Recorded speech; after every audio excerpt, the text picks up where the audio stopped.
Ever get this weird feeling that even that houseplant over there wilting because it wants some water is onto something about intelligence? Buckle up, because on today's deep dive, we're talking about this wild paper, and it connects some seriously different stuff. Biology, Buddhism, AI, all through this lens of care. When this paper talks about care, it's not talking about sending a birthday card. It's digging into this fundamental drive that might be running the whole intelligence show. You've got me curious. Usually we're thinking intelligence is about how many decimal places of pi you can remember or how fast you can crush a Sudoku. Yeah, totally. But what if all that stuff, that's just the tip of the iceberg? Yeah. Like, what if intelligence is really about this? About that you're even thinking. Exactly. It's that drive, that purpose, that's the real deal. This paper really grabbed me.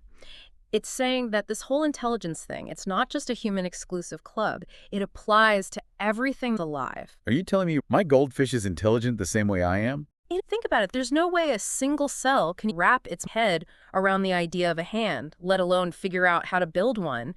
But when it comes to development, that's exactly what they're doing. They're solving problems in this anatomical space, figuring out directions, how to become different types of cells, all to get to this bigger goal. Every cell is laser focused on its mission. Exactly. That drive, that focus, that's intelligence 1.0. It's all about going after what you want within whatever environment you're in. Okay, I'm starting to see where you're going with this. But if everything alive is working towards something, how do we start mapping out these levels of intelligence?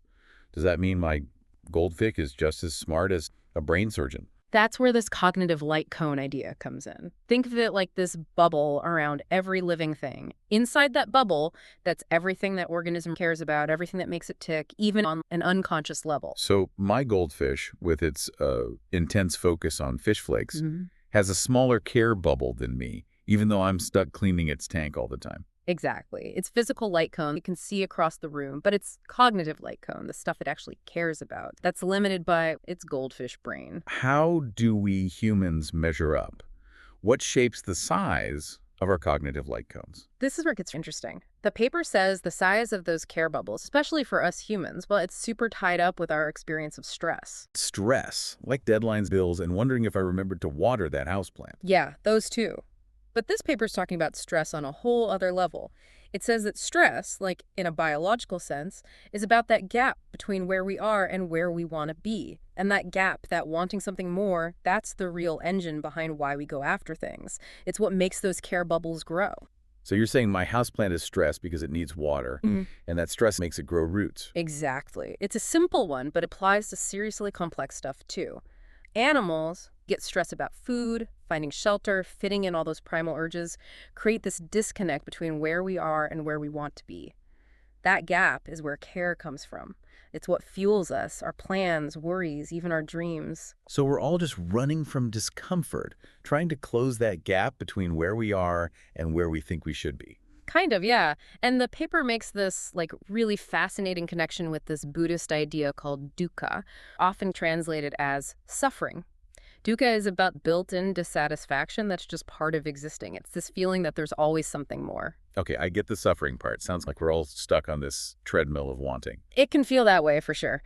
But here's the thing. The paper and Buddhism, they both seem to agree that this yearning, this dukkha, it's not something to be afraid of or try to get away from. It's the engine for growth, change, learning. It's what makes those care bubbles bigger. Wow, that's a cool way to think about it.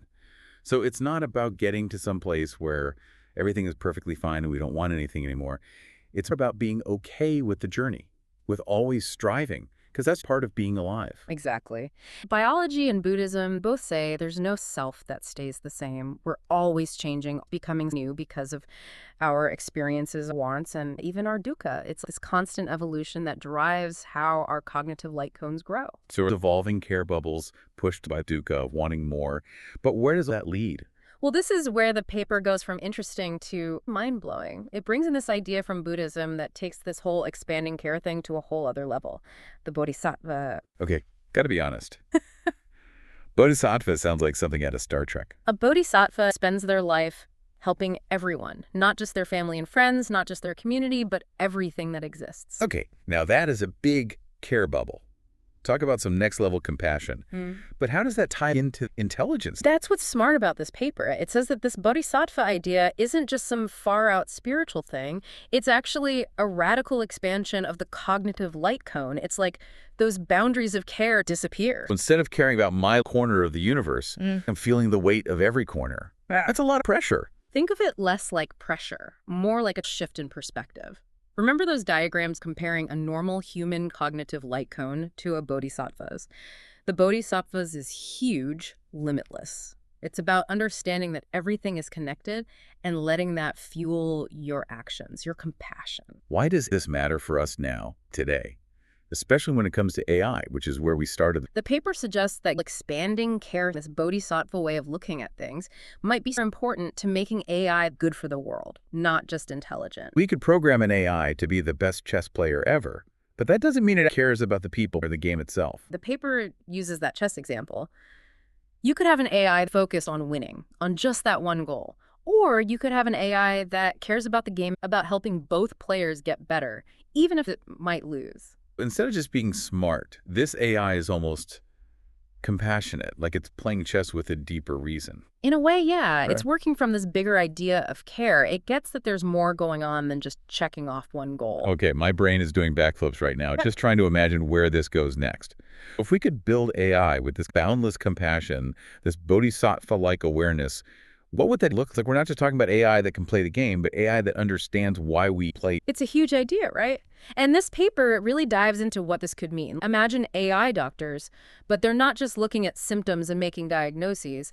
They're treating every patient with this real care for their well-being, understanding that a person is more than just data. They'd be practicing medicine for a bigger reason, seeing how their work affects not just one person, but a whole community. Exactly. Or AI teachers, genuinely invested in helping every student reach their potential. Getting that learning isn't about test scores, it's about growing as a person. It's switching from teaching facts to transforming lives, seeing the whole student, not just grades. Imagine AI city planners designing cities not just to be efficient, but with this deep understanding of how those spaces affect the people who live there. Cities that care about the people in them. Recognizing that the buildings and streets can either make life better or worse. This is really making me think differently about AI. It's not about making things faster. It's about giving our creations a sense of purpose, this care that's more than just code. It's a different way of thinking, and it brings up important questions like, as we build sophisticated AI, are we just copying our own limited perspectives, our own self-centered goals, or could we, like the paper says, go for something more? Could we use this idea of care, this thing that connects us to everything alive, to build AI that's good for the whole planet? Those are big questions. It's exciting too, right? This idea that by understanding something as basic as care, we might be opening the door to a whole new kind of AI. Not just intelligent, but wise, compassionate. Makes you think about how we're doing with care.